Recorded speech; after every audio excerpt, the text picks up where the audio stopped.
Hello, everybody. I thought I'd spend a bit of time going through the slides that I used for my webinar last week.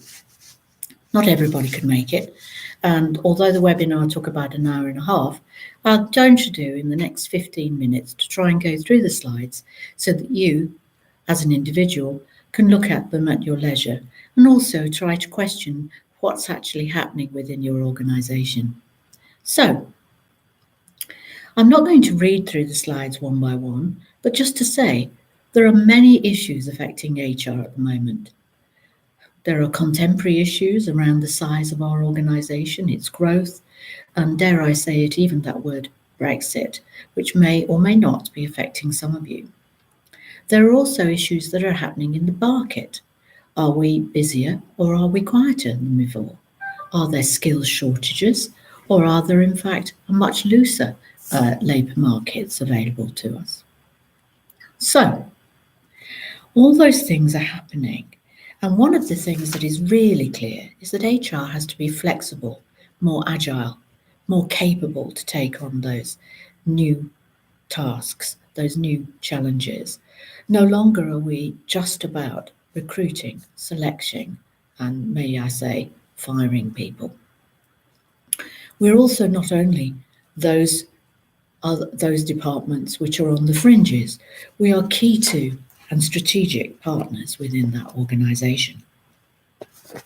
If we look at what's happening outside, we can also see that organisations are changing too. There are fewer large hierarchical organisations, and even the public sector has been considerably restructured over the years.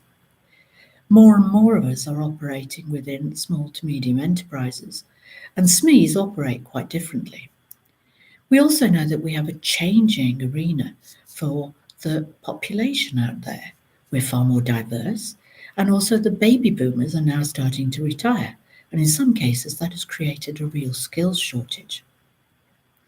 We also know that Generation Y and Z and the millennials all have a totally different view to, say, the millennials, and one size does not fit all. So if we have systems and procedures and pay and reward that helps and supports those in middle years and later years, is that fit for purpose for 30-year-olds or even 16 to 18-year-olds? And perhaps for the first time ever, we could have a workforce which is aged between 16 to say even 70 and beyond.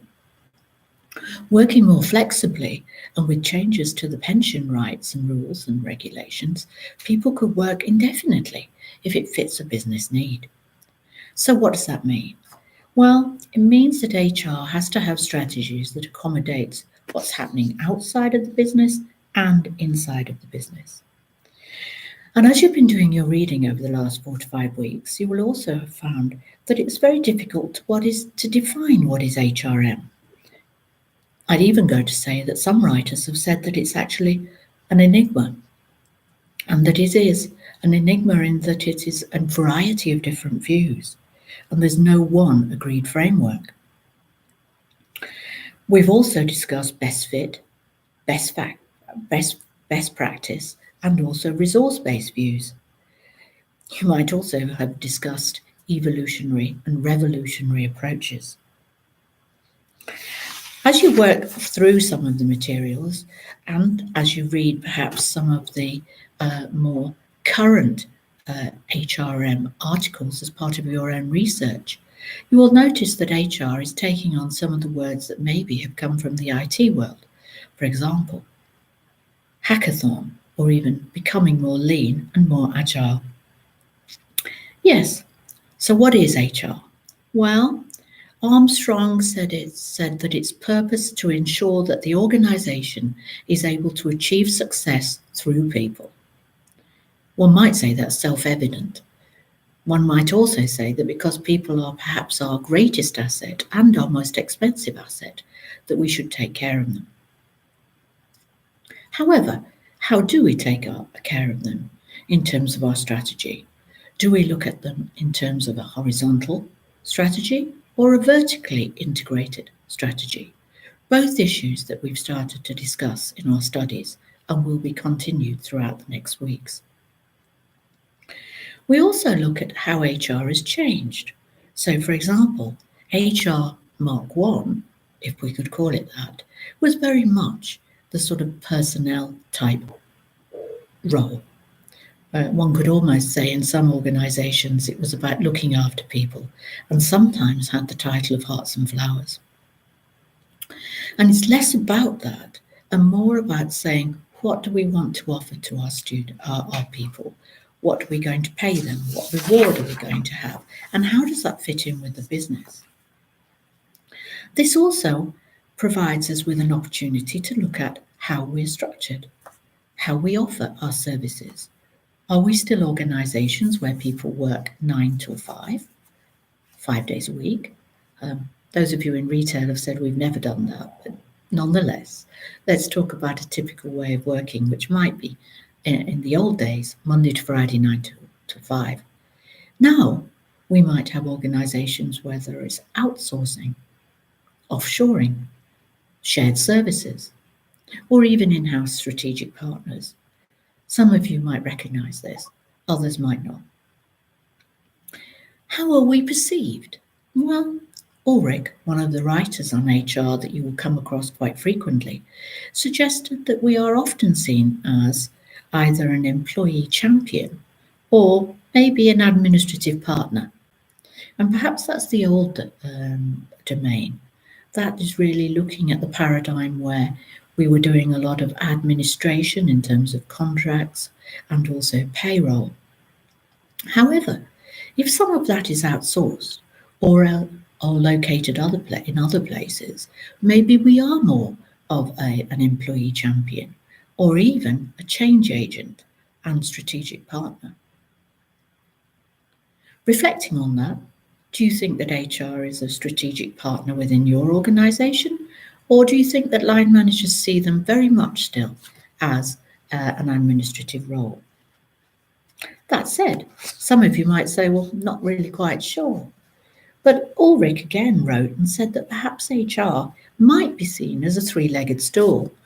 Maybe a strange analogy, especially since there are really very few milking parlours around these days with stools. But nonetheless, it was a nice analogy. And here he suggested that there should be business partners, perhaps shared services, and also centres of excellence. So, for example, there might be a centre of excellence for learning and development, but there might be a strategic business partner for day-to-day activities, and then there might also be shared services for more administrative roles, for example, for payroll. In the other slides, I also look at the way that HR is adopted within the organisation and whether there is a convergence or divergence, and to what extent the convergence is more sort of an Anglo-Saxon European approach, and what that means for the growing economies. Is it the same there?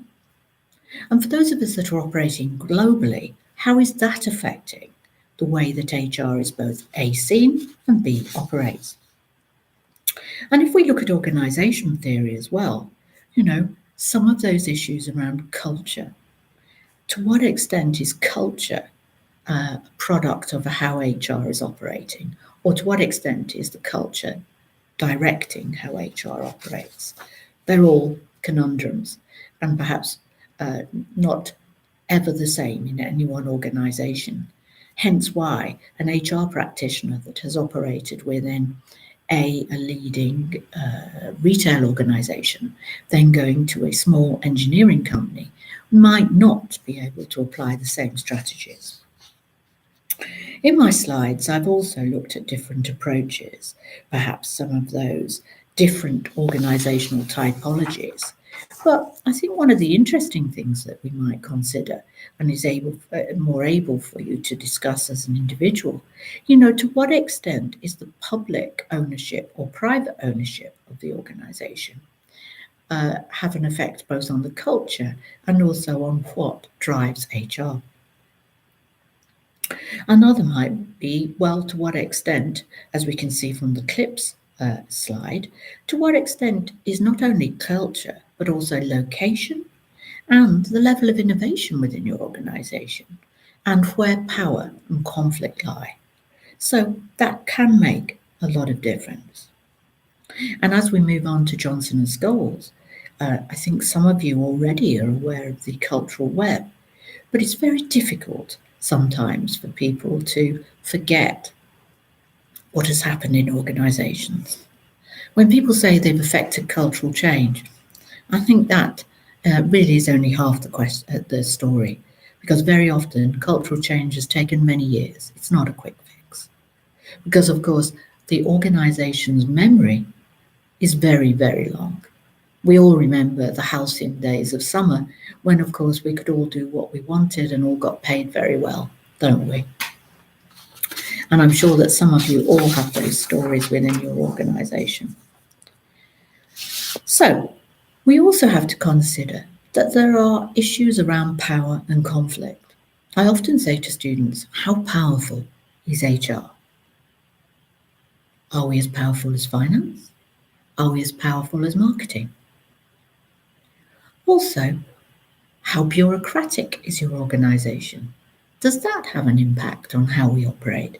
Can we be so agile in bureaucratic organisations? And to what extent are we using technologies, and how does that help or hinder the HR function? And as we move forward, we can look at some of the social components. For example, Childs suggests structural issues as well as rules and systems. They're all quite important. As we move away from taller, flatter organisations, we might find ourselves in more matrix types of organisations, or even Handy's Shamrock. You might also come across Atkinson's flexible firm. And so, just bringing this short webinar to a close, some of the contemporary issues that are affecting HRM are old and new organisational forms, integration and control within the HR function. To what extent can HR have an effect on performance, profit, and efficiency? Are we adding value? Does HR add value? And also this issue of continuity and change. To what extent can we affect change? To what extent is HR and HRM policies and procedures a force for HR, for cultural change? And then perhaps on a final note, we come to what extent are ethics, corporate governance, and corporate and social responsibility part of the HRM strategy. So, putting HRM in context is not a simple fix. You will all have different experiences within your organisation, and you will all have different views from organisations in which you have worked previously. You might also have different views of organisations. For example, people always talk about wanting for Google, but when there was a mass walkout of people in Google only in 2019 about gender pay and diversity, what did that say about Google's diversity strategy? Maybe not everybody would want to work for them having known that. So, I hope that's put a little bit of flesh onto the slides, and I look forward to hearing from you. And if you've got any questions, post them in the forum, post them in Pebble, or give me a ring or email and we can discuss them. Thank you. Bye.